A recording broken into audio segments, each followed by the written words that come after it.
Earth region and Punjab skill development mission Punjab वालों सथानक Ramgarhia ITI पिंड रामपुर खलियाड़ फगवाड़ा विखे नौजवानों ਨੂੰ सिखलाई देने के मकसद नाल सेंटर ऑफ एक्सीलेंस सेंटर खोलिया गया, जिस विच पंजाब सरकार के टैक्नीकल एजुकेशन मंत्री अमन अरोड़ा बतौर मुख मेहमान के तौर पर हाजिर हुए। उन्हां नाल हलका इंचार्ज सरदार जोगिंदर सिंह मान, IAS दीप्ति उपल, वधीक डिप्टी कमिश्नर मैडम नैन जसल रामगढ़िया, विद्यक अदारे की चेयरपर्सन मनप्रीत कौर भोगल, डॉक्टर ब्योमा भोगल टड हरजी मान तो इलावा होर अधिकारी भी मौजूद सन। इस दौरान आए हुए मेहमानों का फुल्लां दे बुके दे के निੱਘਾ स्वागत किया गया। इस दौरान करवाए गए समागम का आगाज जिथे आए हुए मेहमानों वालों क्षमा रोशन करके किया गया, उत्थे ही समागम की शुरुआत राष्ट्रीय गीत नाल हुई। इस दौरान कैबिनेट मंत्री पंजाब अमन अरोड़ा वालों CNC मशीन का उद्घाटन रिबन कट के किया गया। इस दौरान प्रबंधकों वालों आए हुए मेहमानों को बूटे देकर सन्मानित भी किया गया। इस मौके पत्रकारों नाल गलबात करदे कैबिनेट मंत्री पंजाब अमन अरोड़ा ने जिथे समागम विच पहुंचियां उच्च शख्सियतां दा धन्नवाद किया, उत्थे ही उन्हां कहा कि उन्हां नूं खुशी है कि पंजाब दी भगवंत मान की अगवाई वाली सरकार वालों नौजवान पीढ़ी नूं पैरां ते खड़े करन दा जो बीड़ा चुक्या है वह काबिले तारीफ है। उन्होंने कहा कि पंजाब के दुआबे के लोग पंजाब विच रह के काम करन दी बजाय विदेशों वाल जा रहे हैं। उन्होंने कहा कि इन्हां नौजवानों को पंजाब विच रह के ही हुनरमंद बना के इत्थे ही रोजगार दिता जाएगा। उन्होंने कहा कि पिछलियां सरकारां दी तरह इत्थे मेला नहीं जमीनी पद्धर ते काम किया जाएगा। उन्होंने कहा कि उन्होंने जदों अपना महकमा संभालिया सी तां उन्हां नूं जो रिपोर्टां दित्तियां गईयां सन उन्होंने उस सब खारज करके जमीनी पद्धर ते काम करना शुरू किया है। नवीं पार्लीमेंट के उद्घाटन ते चल रहे विवाद ते बोलदियां उन्होंने कहा कि देश के राष्ट्रपति सर्वोत्तम हन, जिन्हां वल्लों इसका उद्घाटन किया जाना चाहिए है, न कि प्रधानमंत्री वल्लों। मुख्यमंत्री भगवंत मान अते साबका मुख्यमंत्री चरणजीत चन्नी दरमियान खिडारी पासों नौकरी लई 2 करोड़ रुपए लैण दे मसले ते 31 मई तक दे दिते समय ते बोलदियां उन्होंने कहा कि साबका मुख्यमंत्री इन्ने काले ना पैण, समा आउण ते उन्हां ते कार्रवाई भी की जाएगी।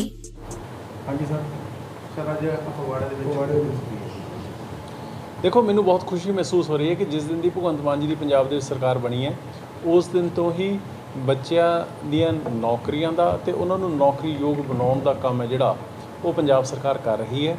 इसे तहत साडे डिपार्टमेंट एम्पलॉयमेंट जनरेशन ते स्किल डिवेलपमेंट ने SOCM के सहयोग दे नाल एक सेंटर ऑफ एक्सीलेंस है जिहड़ा ਉਹ ਫਗਵਾੜਾ ਦੇ ਇਸ रूरल बेल्ट ਦੇ ਵਿੱਚ ਖੋਲ੍ਹਿਆ ਹੈ, ਜਿੱਥੇ 2 ਸਾਲਾਂ ਦੇ ਵਿੱਚ 2000 ਬੱਚਿਆਂ ਨੂੰ ਸਕਿੱਲ ਦਿੱਤਾ ਜਾਏਗਾ, ਹੁਨਰ ਦਿੱਤਾ ਜਾਏਗਾ।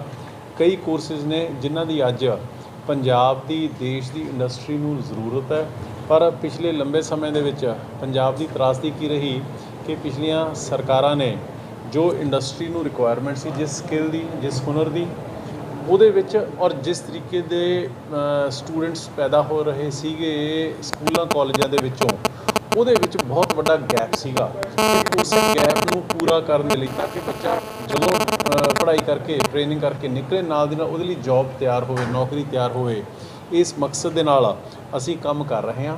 ਔਰ ਉਸੇ ਲੜੀ ਦੇ ਤਹਿਤ SOCM ਦੀ ਐਸੋਸੀਏਸ਼ਨ ਦੇ ਨਾਲ ਰਾਮਗੜੀਆ ਇੰਸਟੀਚਿਊਟ ਦੇ ਵਿੱਚ ਇਹ ਸੈਂਟਰ ਆਫ ਐਕਸੀਲੈਂਸ ਜਿਹੜਾ ਉਹ ਸ਼ੁਰੂ ਕੀਤਾ। ਮੈਂ ਸਮਝਦਾ ਕਿ ਇੱਥੋਂ ਦੇ ਪੂਰੇ ਇਸ ਰੂਰਲ ਬੈਲਟ ਦੇ ਪੂਰੇ ਇਲਾਕੇ ਨੂੰ ਬਹੁਤ ਵੱਡਾ ਫਾਇਦਾ ਜਿਹੜਾ ਇਸ ਸੈਂਟਰ ਆਫ ਐਕਸੀਲੈਂਸ ਦੇ ਨਾਲ ਹੋਏਗਾ। ਸਰ, ਲਾਸਟ ਟਾਈਮ ਵੀ ਪਿਛਲੇ ਸਰਕਾਰ ਦੇ ਵਿੱਚ ਰੋਜ਼ਗਾਰ ਮੇਲੇ ਜ਼ਰੂਰ ਲੱਗੇ ਸੀਗੇ, ਜਿਹੜੇ ਸਟੂਡੈਂਟ ਸੀ ਜਾਂ ਬੱਚੇ ਸੀਗੇ ਬਹੁਤ ਉਹਨਾਂ ਨੇ ਉਤਸ਼ਾਹ ਵੀ ਦਿਖਾਇਆ ਸੀਗਾ, ਤੇ ਪਰ ਉਹ ਜਿਹੜਾ ਰਿਸਪੌਂਸ ਮਿਲ ਰਿਹਾ ਉਹ ਦੇਖਦੇ ਜੀ ਉਹ ਕਮੀ ਕਿੱਥੋਂ ਰਹੀ ਸੀਗੀ। ਦੇਖੋ, ਇਸ ਤਰ੍ਹਾਂ ਹੈ ਕਿ ਜਿਹੜੀਆਂ ਪਿਛਲੀਆਂ ਸਰਕਾਰਾਂ ਨੇ ਦੀ ਤੁਸੀਂ ਗੱਲ ਕਰਦੇ ਹੋ ਉਹ ਰੋਜ਼ਗਾਰ ਮੇਲਾ ਤਾਂ ਸਿਰਫ ਨਾਮ ਦੇ ਮੇਲੇ ਸੀਗੇ, ਉਹ ਇਹਨਾਂ ਦੇ ਪੋਲੀਟੀਕਲ ਮੇਲੇ ਹੁੰਦੇ ਸੀਗੇ, ਕਿਉਂਕਿ ਜਦੋਂ ਚੋਣਾਂ ਹੋ ਜਾਂਦੀਆਂ ਉਦੋਂ ਸਿਰਫ ਔਰ ਸਿਰਫ ਇੱਕ ਹਾਈਪ ਕ੍ਰੀਏਟ ਕਰਦੀ ਲੋਕਾਂ ਦੀ ਅੱਖਾਂ ਦੇ ਵਿੱਚ ਘੱਟਾ ਪਾਉਣ ਦੇ ਲਈ ਉਹੋ ਜਿਹੇ ਮੇਲੇ ਨੇ ਜਿਹੜੇ ਉਹ ਲੱਗਦੇ ਰਹੇ। ਹੁਣ ਮੈਂ ਤੁਹਾਨੂੰ ਇੱਕ ਐਗਜ਼ਾਮਪਲ ਦੇਵਾਂ ਤੇ ਜਦੋਂ ਮੈਂ ਇਹ ਡਿਪਾਰਟਮੈਂਟ ਟੇਕ ਓਵਰ ਕੀਤਾ ਤੇ ਸਾਡੇ ਡਿਪਾਰਟਮੈਂਟ ਦੇ ਪੋਰਟਲ ਦੇ ਉੱਪਰ ਹੀ 18.5 ਲੱਖ ਬੱਚਾ ਜਿਹੜਾ ਉਹ ਰਜਿਸਟਰ ਹੁਣ ਤੱਕ ਪਿਛਲੀਆਂ ਸਰਕਾਰਾਂ ਦੇ ਸਮਿਆਂ ਦੇ ਵਿੱਚ ਹੋਇਆ ਪਿਆ ਸੀਗਾ, ਜਿਹਦੇ ਵਿੱਚ ਕਹਿੰਦੇ ਸੀ 18.5 ਲੱਖ ਸਾਡੇ ਕੋਲ ਬੱਚੇ ਤੇ ਇੰਨੇ ਹਜ਼ਾਰ ਇੰਡਸਟਰੀ ਹੈ। ਮੈਂ ਉਹਨਾਂ ਨੂੰ ਕਿਹਾ, ਮੈਂ ਕਿ ਸਾਰਾ ਮੈਨੂੰ ਫਿਕਟੀਸ਼ੀਅਸ ਲੱਗਦਾ, ਜਾਲੀ ਲੱਗਦਾ, ਤੁਸੀਂ ਇਹਨਾਂ ਨੂੰ ਸਕਰੂਟਨਾਈਜ਼ ਕਰਨਾ ਸ਼ੁਰੂ ਕੀਤਾ। ਅਸੀਂ ਉਹਨਾਂ ਬੱਚਿਆਂ ਨੂੰ ਕਾਲਸ ਕਰਵਾਈਆਂ, ਰੈਂਡਮਲੀ ਮੈਸੇਜ ਡਲਵਾਏ, 3-3 4-4 ਮੈਸੇਜ ਤੋਂ ਬਾਅਦ ਉਹ ਡੇਟਾ ਜਿਹੜਾ ਐਕਚੁਅਲ ਸਹੀ ਡੇਟਾ ਜਿਹੜਾ ਉਹ ਤਕਰੀਬਨ 1,32,000 ਤੇ ਸਿਮਟ ਗਿਆ। ਇਸੇ ਤਰੀਕੇ ਦੇ ਨਾਲ ਇੰਡਸਟਰੀ ਦੀਆਂ ਬਿਨਾਂ ਪੁੱਛੇ ਬਿਨਾਂ ਦੱਸੇ ਕਿਸ ਚੀਜ਼ ਦੀ ਕਿਸ ਤਰ੍ਹਾਂ ਦੇ ਸਕਿੱਲ ਦੀ ਬੱਚਿਆਂ ਦੀ ਜ਼ਰੂਰਤ ਹੈ ਉਹ ਪੁੱਛਦੇ ਦੱਸਦੇ ਨਹੀਂ ਸੀਗੇ ਅਤੇ ਪੋਰਟਲ 'ਤੇ ਚੜ੍ਹਾ ਦਿੰਦੇ ਸੀਗੇ ਕਿ ਇੰਨੀ ਇੰਡਸਟਰੀ ਨੂੰ ਇੰਨੇ। ਹੁਣ ਮੈਂ ਪਿਛਲੇ ਦਿਨਾਂ ਦੇ ਵਿੱਚ 1.5 ਮਹੀਨਾ ਪਹਿਲਾਂ ਜਦੋਂ ਮੇਰੇ ਕੋਲ ਡਿਪਾਰਟਮੈਂਟ ਆਇਆ, ਮੈਂ ਡਿਪਾਰਟਮੈਂਟ ਨੂੰ ਆਰਡਰਸ ਕੀਤੇ ਕਿ ਮੈਨੂੰ ਇਹ ਜਾਅਲੀ ਕੰਮ ਨਹੀਂ ਚਾਹੀਦਾ, ਮੈਨੂੰ ਕਾਗਜ਼ੀ ਕੰਮ ਨਹੀਂ ਚਾਹੀਦਾ, ਮੈਨੂੰ ਤਾਂ ਪ੍ਰੈਕਟੀਕਲ ਕੰਮ ਚਾਹੀਦਾ। ਅਤੇ ਉਸੇ ਮਕਸਦ ਦੇ ਨਾਲ ਅਸੀਂ ਆਪਦੇ ਆਫਿਸਰਸ ਨੂੰ ਇੰਡਸਟਰੀਆਂ ਦੇ ਵਿੱਚ ਭੇਜਿਆ ਅਤੇ ਇੰਡਸਟਰੀਆਂ ਦੇ ਵਿੱਚੋਂ ਅਸੀਂ ਐਕਚੁਅਲ ਇੰਡਸਟਰੀ ਦੀ ਕੀ ਰਿਕੁਆਇਰਮੈਂਟ ਔਰ ਕਿਸ ਸਕਿੱਲ ਦੀ ਰਿਕੁਆਇਰਮੈਂਟ ਹੈ ਉਹ ਅਸੀਂ ਆਲਮੋਸਟ ਫਸਟ ਫੇਜ਼ ਦੇ ਵਿੱਚ ਸਵਾ ਕੁ ਮਹੀਨੇ ਨਹੀਂ ਹੋ ਸਕਦੀ ਸੀ, ਅਸੀਂ ਉਹ ਤਿਆਰ ਕਰ ਲਈ ਹੈ। ਉਹਨਾਂ ਬੱਚਿਆਂ ਨੂੰ ਅਤੇ ਇੰਡਸਟਰੀ ਨੂੰ ਇੱਕ ਪਲੈਟਫਾਰਮ 'ਤੇ ਲੈ ਕੇ ਆਉਣ ਦਾ ਕੋਈ ਬਹੁਤਾ ਅਸੀਂ ਇਹ ਨਹੀਂ ਹੱਲਾ ਗੁੱਲਾ ਨਹੀਂ ਕਰਨਾ ਜੀ ਕਿ ਇੰਡਸਟਰੀ ਨੇ ਰੱਖ ਆਪ ਹੀ ਲਿਆ, ਜ਼ਰੂਰਤ ਹੈ ਨਹੀਂ, ਇਹ ਆਪਦੇ ਕਾਗਜ਼ਾਂ 'ਚੋਂ ਖਾਨਾ ਪੂਰਤੀ ਕਰੀ ਸੀ, ਉਹ ਕੰਮ ਨਹੀਂ ਚੱਲਣਾ ਹੈਗਾ। ਅਸੀਂ ਇਕੱਲੇ ਬੱਚੇ ਨੂੰ ਨੌਕਰੀ ਦਿਵਾਉਣ ਦੇ ਲਈ ਵਚਨਬੱਧ ਹਾਂ ਅਤੇ ਉਹਨਾਂ ਦੀ ਅੱਗੇ ਫੋਲੋਅਪ ਵੀ ਹੋਊਗਾ ਕਿ ਇੰਡਸਟਰੀ ਨੇ ਉਸ ਬੱਚੇ ਨੂੰ ਨੌਕਰੀ ਦਿੱਤੀ ਵੀ ਹੈ ਜਾਂ ਸਿਰਫ ਔਰ ਸਿਰਫ ਸਰਕਾਰੀ ਕਾਗਜ਼ਾਂ ਦਾ ਘਰ ਪੂਰਾ ਕਰਕੇ ਕੰਮ ਛੱਡਤਾ। ਸੋ ਅਸੀਂ ਪੁਰਾਣਾ ਕੰਮ ਸੀ ਜਿਹੜਾ ਜਾਅਲੀ ਜਿਹਾ ਕੰਮ ਸੀ ਜਿਹੜੀ ਸਰਕਾਰਾਂ ਕਰਦੀਆਂ ਸੀਗੀਆਂ ਉਹ ਬਿਲਕੁਲ ਖਤਮ ਕਰਤਾ, ਵਾਈਪ ਆਫ ਕਰਤਾ।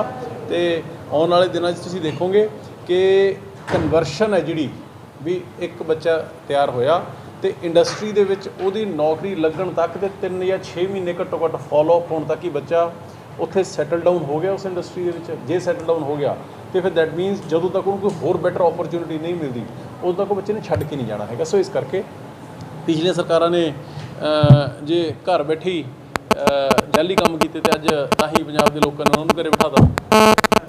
ਸੀਐਮ ਸਾਹਿਬ ਨੇ ਟਾਈਮ ਦਿੱਤਾ ਹੈਗਾ ਅੱਜ ਤੱਕ ਅਤੇ ਉਹ ਕਹਿੰਦੇ ਜੀ ਫਿਰ ਸਮਾਂ ਕਿਉਂ ਦਿੱਤਾ ਯਾਰ, ਜੇ ਮੈਂ ਦੋਸ਼ੀ ਹਾਂ ਮੇਰੇ ਖਿਲਾਫ ਐਫ.ਆਈ.ਆਰ ਦਰਜ ਕਰਕੇ ਮੈਨੂੰ। ਚਲੋ ਕੋਈ ਗੱਲ ਨਹੀਂ ਜੀ, ਇੰਨੀ ਕੀ ਗੱਲ ਚੰਨੀ ਸਾਹਿਬ ਨੂੰ 4 ਦਿਨ ਤਾਂ ਰਹੇ, 31 ਤਰੀਕ ਤੱਕ ਵੇਟ ਕਰ ਲੈਣਾ। ਅਤੇ ਜਿਹੜਾ ਨਵੀਂ ਪਾਰਲੀਮੈਂਟ ਦਾ ਜਿਹੜਾ ਰੇਟ ਕਾਫੀ ਆ ਉਹਦੇ ਲੈ ਕੇ ਜਿਹੜਾ ਪਟੀਸ਼ਨ ਵੀ ਪਾਈ ਹੋਈ ਹੈ। ਦੇਖੋ ਮੈਂ ਸਮਝਦਾ ਕਿ ਇਹ ਬਹੁਤ ਅਨਫੋਰਚੂਨੇਟ ਹੈ ਕਿ ਡੈਮੋਕ੍ਰੇਸੀ ਦੇ ਵਿੱਚ ਪਾਰਲੀਮੈਂਟ ਨੂੰ ਦੇਸ਼ ਦੀ ਸਭ ਤੋਂ ਵੱਡੀ ਪੰਚਾਇਤ, ਸਭ ਤੋਂ ਵੱਡਾ ਮੰਦਰ ਹੈ ਜਿਹੜਾ ਡੈਮੋਕ੍ਰੇਸੀ ਦਾ, ਉਹ ਮੰਨਿਆ ਜਾਂਦਾ ਹੈ। ਅਤੇ ਉਸ ਮੰਦਰ ਦੇ ਡੈਮੋਕ੍ਰੇਸੀ ਦੇ ਉਸ ਮੰਦਰ ਦੇ ਵਿੱਚ ਵੀ ਜੇ ਤੁਸੀਂ ਇਸ ਤਰੀਕੇ ਦੀ ਸੋਚ ਰੱਖੋਗੇ ਕਿ ਇੱਥੇ ਤਾਂ ਸਿਰਫ ਔਰ ਸਿਰਫ ਸਾਡਾ ਹੀ ਕਬਜ਼ਾ ਹੋਊਗਾ ਅਤੇ ਉਹ ਮੈਂ ਸਮਝਦਾ ਕਿ ਅਨਫੋਰਚੂਨੇਟ ਹੈ। ਜਦੋਂ ਪ੍ਰੈਜ਼ੀਡੈਂਟ ਆਫ ਇੰਡੀਆ ਜਿਹੜੇ ਕਿ first person of the country ਨੇ, first lady of the nation ਨੇ, ਉਹਨਾਂ ਨੂੰ ਮੈਂ ਸਮਝਦਾ ਕਿ ਇਹ ਔਨਰਸ ਨੇ ਜਿਹੜੇ ਉਹ ਦੇਣੇ ਚਾਹੀਦੇ ਸੀਗੇ ਸੈਂਟਰਲ ਗੌਰਮੈਂਟ ਵੱਲੋਂ ਔਰ ਬੀਜੇਪੀ ਵੱਲੋਂ। ਇਹੋ ਜਿਹਾ ਨਾ ਕਰਕੇ ਸਿਰਫ ਔਰ ਸਿਰਫ ਰਾਸ਼ਟਰਪਤੀ ਮੈਡਮ ਦੇ ਅਹੁਦੇ ਦੀ ਤੋਹੀਨ ਕਰਨਾ ਹੀ ਨਹੀਂ, ਮੈਂ ਸਮਝਦਾ ਕਿ ਡੈਮੋਕ੍ਰੇਸੀ ਦੇ ਨਾਲ, ਲੋਕਤੰਤਰ ਦੇ ਨਾਲ ਵੀ ਇੱਕ ਭੱਦਾ ਮਜ਼ਾਕ ਹੈ ਜਿਹੜਾ ਉਹ ਕੀਤਾ ਜਾ ਰਿਹਾ, ਨਹੀਂ ਹੋਣਾ ਚਾਹੀਦਾ ਸੀਗਾ। 1 ਸਾਲ ਪੂਰਾ ਹੋਇਆ ਐਂਟੀ ਕਰਪਸ਼ਨ ਜਿਹੜੀ ਸਰਕਾਰ ਨੇ ਮੁਹਿੰਮ ਸ਼ੁਰੂ ਕੀਤੀ ਸੀਗੀ। ਖਹਿਰਾ ਸਾਹਿਬ ਨੇ ਸਵਾਲ ਚੱਕਿਆ ਜੀ ਉਹਦੇ ਉੱਪਰ, ਕਹਿੰਦੇ ਜੀ 2,30,000 ਦੇ ਕਰੀਬ ਜਿਹੜੀ ਕੰਪਲੇਂਟ ਆਈ ਹੈ, ਪਰ ਮਾਮਲੇ ਜਿਹੜੇ 20 ਹੀ ਦਰਜ ਕੀਤੇ ਗਏ। ਦੇਖੋ ਇਸ ਤਰ੍ਹਾਂ ਜੇ ਖੈਰ ਜੇ ਤਾਂ ਕਿਤੇ ਕਾਂਗਰਸੀ 'ਤੇ ਮੁਕੱਦਮਾ ਦਰਜ ਹੋ ਜਾਂਦਾ, ਖਹਿਰਾ ਸਾਹਿਬ ਉਹਨਾਂ ਦੇ ਸਾਥੀ 'ਤੇ ਮੁਕੱਦਮਾ ਦਰਜ ਹੋ ਜਾਂਦਾ ਹੈ। ਵੈਸੇ ਤਾਂ ਚਲੋ ਖਹਿਰਾ ਸਾਹਿਬ ਦੀ ਆਦਤ ਹੈ ਕਿ ਉਹਨਾਂ ਨੇ ਮੇਰੇ ਸਤਿਕਾਰਯੋਗ ਨੇ ਕਿ ਉਹਨਾਂ ਨੇ ਹਰੇਕ ਗੱਲ 'ਤੇ ਸਵਾਲ ਚੱਕਣੇ ਹੁੰਦਾ, ਪਰ ਫਿਰ ਵੀ ਮੈਂ ਉਹਨਾਂ ਨੂੰ ਬੇਨਤੀ ਕਰਦਾ ਕਿ ਕਾਂਗਰਸ ਇਸ ਗੱਲ ਦੀ ਤਕਲੀਫ ਮੰਨੀ ਖੜੀ ਹੈ ਕਿ ਸਾਡਾ ਆਹ ਬੰਦਾ ਵੀ ਅੰਦਰ ਕਰਤਾ, ਆਹ ਬੰਦਾ ਵੀ ਅੰਦਰ ਕਰਤਾ, ਆਹ ਬੰਦਾ ਵੀ ਅੰਦਰ ਕਰਤਾ, ਇਸ ਗੱਲ ਦੀ ਉਹ ਤਕਲੀਫ ਕਾਫੀ ਮੰਨ ਰਹੇ ਨੇ। ਜੇ ਅਸੀਂ ਇੰਨੇ ਲੱਖਾਂ ਬੰਦਿਆਂ ਦੇ ਉੱਪਰ ਹੀ ਪਰਚੇ ਦਰਜ ਕਰਨ ਲੱਗੀਏ ਫਿਰ ਮੈਂ ਖਹਿਰਾ ਸਾਹਿਬ ਨੂੰ ਕਹਿਣਾ ਚਾਹੀਦਾ ਕਾਂਗਰਸੀ ਬਾਹਰ ਰਹਿਣੀ ਕੋਈ ਨਹੀਂ ਹੈਗਾ। ਸੋ ਇਸ ਕਰਕੇ ਉਹ ਇੰਨੀ ਕਾਹਲੀ ਨਾ ਕਰਨ, ਇੰਨੀ ਤਕਲੀਫ ਨਾ ਮੰਨਣ।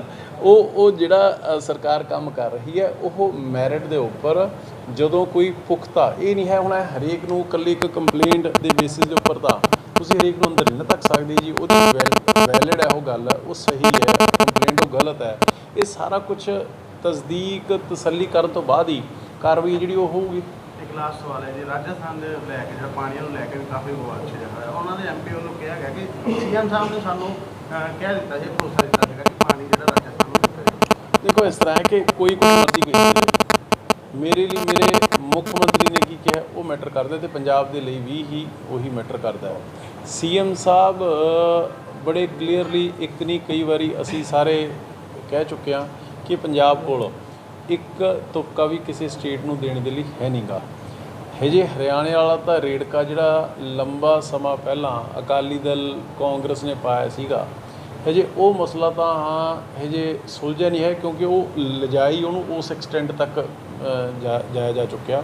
ਹੁਣ ਨਵਾਂ ਰੇੜਕਾ, ਨਵਾਂ ਵਿਵਾਦ ਹੈ ਜਿਹੜਾ ਉਹ ਇਹ ਪੈਦਾ ਕਰਨ ਦੀ ਕੋਸ਼ਿਸ਼ ਕਰਦੇ ਨੇ। ਮੈਂ ਸਮਝਦਾ ਕਿ ਅੱਜ ਸੁਖਬੀਰ ਸਿੰਘ ਬਾਦਲ ਜੀ ਹੁਣ ਜਿੰਨਾ ਮਰਜ਼ੀ ਧਰਨੇ ਲਾ ਲੈਣ, ਲੋਕ ਸਮਝੀ ਬੈਠੇ ਨੇ ਕਿ ਪੰਜਾਬ ਦਾ ਦੋਖੀ ਕੌਣ ਹੈ। ਸੋ ਇਹਨਾਂ ਗੱਲਾਂ ਦੇ ਵਿੱਚ ਲੋਕ ਹੁਣ ਨਹੀਂ ਆਉਣੇ। ਸਰ ਇੱਕ ਸਵਾਲ ਹੈ, ਆਪਾਂ ਇੰਡਸਟਰੀ ਨੂੰ ਦੇ ਵਿੱਚ ਨੌਜਵਾਨਾਂ ਦੀ ਪਾਰਟੀਸਪੇਟ ਕਹਿ ਲਓ ਕਿ ਉਹਨਾਂ ਨੂੰ ਨੌਕਰੀ ਲਈ ਕਰਦੇ ਹਾਂ ਆਪਾਂ, ਪਰ ਅੱਜ ਦਾ ਪੰਜਾਬ ਦਾ ਜਿਹੜਾ ਨੌਜਵਾਨ ਹੈ ਉਹ ਤਾਂ ਆਈਲੈਟਸ ਦੇ ਉੱਤੇ ਪੂਰਾ ਜ਼ੋਰ ਲੱਗਾ ਹੋਇਆ ਉਹਦਾ, ਅਤੇ ਆਈਲੈਟਸ ਫਰਜ਼ੀ ਕੇਂਦਰ ਇੰਨੇ ਕੁ ਹੈਗੇ ਆ ਹਰ ਪਿੰਡ ਵਿੱਚ ਉਹਨਾਂ ਦੇ ਕਿਸ ਤਰੀਕੇ ਉਹਨਾਂ ਨੂੰ ਕਿਸ ਤਰੀਕੇ ਤੋਂ ਦੇਖੋ ਇਸ ਤਰ੍ਹਾਂ ਜੀ ਕਿ ਮੈਂ ਤੁਹਾਡੀ ਗੱਲ ਨਾਲ 100% ਸਹਿਮਤ ਹੈ। ਇਹ ਪ੍ਰੋਬਲਮ ਅੱਜ ਦੀ ਨਹੀਂ, ਇਹ ਪ੍ਰੋਬਲਮ ਲੰਬੇ ਸਮੇਂ ਤੋਂ ਹੈ, ਪਰ ਇਹ ਦਿਨ ਪਰ ਦਿਨ ਇਹ ਪ੍ਰੋਬਲਮ ਇਹ ਵੱਡੀ ਹੁੰਦੀ ਜਾ ਰਹੀ ਹੈ। ਇਹ ਕੌੜਾ ਸੱਚ ਹੈ ਪੰਜਾਬ ਦਾ। ਹੁਣ ਜਿਹੜੀ ਪ੍ਰੋਬਲਮ ਇੰਨੇ ਸਾਲਾਂ ਦੀ ਚੱਲੀ ਹੋਈ ਹੈ ਜੀ, ਜੇ ਆਪਾਂ ਉਹਨੂੰ ਕਹੀਏ ਵੀ ਇੱਕ ਦਿਨ ਦੇ ਵਿੱਚ ਜਾਦੂ ਦੀ ਛੜੀ ਵਿੱਚ ਕੇ ਉਹ ਦੂਰ ਹੋ ਜੂਗੀ, ਕਰ ਦੋਗੇ ਤੁਸੀਂ ਜਾਂ ਮੈਂ ਜਾਂ ਸੀਐਮ ਸਾਹਿਬ, ਉਹ ਪੋਸੀਬਲ ਨਹੀਂ ਹੈ। ਅੱਜ ਤੱਕ ਬੱਚੇ ਇਸ ਕਰਕੇ ਜਾਂਦੇ ਰਹੇ, ਮਲਟੀਪਲ ਰੀਜ਼ਨ ਸੀਗੇ, ਜਿਨ੍ਹਾਂ 'ਚ ਇੱਕ ਵੱਡਾ ਰੀਜ਼ਨ ਇਹ ਵੀ ਸੀਗਾ ਕਿ ਇੱਥੇ ਨੌਕਰੀ ਤੁਹਾਨੂੰ ਮੈਰਿਟ ਦੇ ਉੱਪਰ ਮਿਲ ਨਹੀਂ ਸਕਦੀ ਹੈਗੀ, ਭ੍ਰਿਸ਼ਟਾਚਾਰ ਹੈ ਜਾਂ ਪੈਸਿਆਂ ਨਾਲ ਜਾਂ ਸਿਫਾਰਿਸ਼ਾਂ ਮਿਲੂਗੀ। ਸਾਡੀ 1 ਸਾਲ ਦੀ ਸਭ ਤੋਂ ਵੱਡੀ ਪ੍ਰਾਪਤੀ ਮਾਨ ਸਾਹਿਬ ਦੀ ਸਰਕਾਰ ਦੀ ਇਹ ਹੈ ਕਿ ਉਹ ਟੈਗ ਹੈ ਜਿਹੜਾ ਉਹ ਕਾਫੀ ਹੱਦ ਤੱਕ ਉਤਾਰਨ ਦੇ ਵਿੱਚ ਅਸੀਂ ਕਾਮਯਾਬ ਹੋਏ ਹਾਂ। ਅੱਜ ਜਿੰਨੇ ਬੱਚਿਆਂ ਨੂੰ ਪੰਜਾਬ ਦੀ ਨੌਕਰੀ ਮਿਲੀ ਉਹ ਮੈਰਿਟ 'ਤੇ ਮਿਲੀ ਹੈ।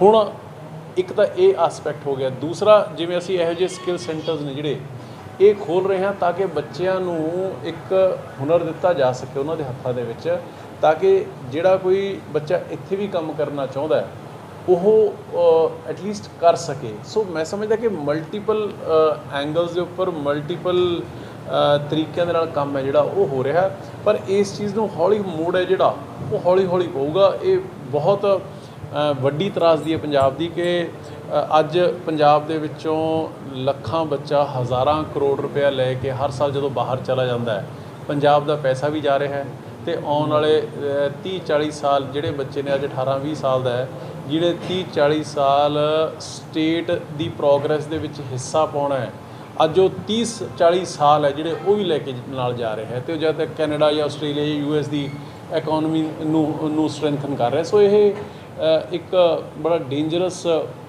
ਰੁਝਾਨ ਬਣਿਆ ਹੋਇਆ, ਪਰ ਇਹਨੂੰ ਹੌਲੀ ਹੌਲੀ ਮੋੜ ਹੈ ਜਿਹੜਾ ਉਹ ਪਾਉਣ ਲੱਗੇ ਹੋਏ ਆ। ਜਿਹੜਾ US ਨੂੰ ਜ਼ਿਆਦਾ ਲੜਕੇ ਇੱਥੋਂ ਪਿੰਡਾਂ 'ਚ 45-50 ਲੱਖ ਦੇ ਕੇ ਜਾਂਦੇ ਆ, ਜਿਹੜੇ ਫਰਜ਼ੀ ਏਜੰਟ ਆ ਉਹਨਾਂ 'ਤੇ ਸਰਕਾਰ ਦੇਖੋ ਇਸ ਤਰ੍ਹਾਂ ਕਿ ਇਹਦੇ ਉੱਪਰ ਕਾਫੀ ਕੰਮ ਤਾਂ ਸਰਕਾਰ ਹੈ ਜਿਹੜੀ ਉਹ ਸਾਡੀ ਕਰ ਰਹੀ ਹੈ। ਤੁਸੀਂ ਪਿਛਲੇ ਦਿਨਾਂ ਦੇਖਿਆ ਵੀ ਹੋਊਗਾ ਕਿ NRI ਮਿਲਣੀਆਂ ਨੇ ਜਿਹੜੀਆਂ ਉਹ ਕੁਲਦੀਪ ਸਿੰਘ ਧਾਲੀਵਾਲ ਜੀ ਉਹਨਾਂ ਨੇ ਕੀਤੀਆਂ ਨੇ।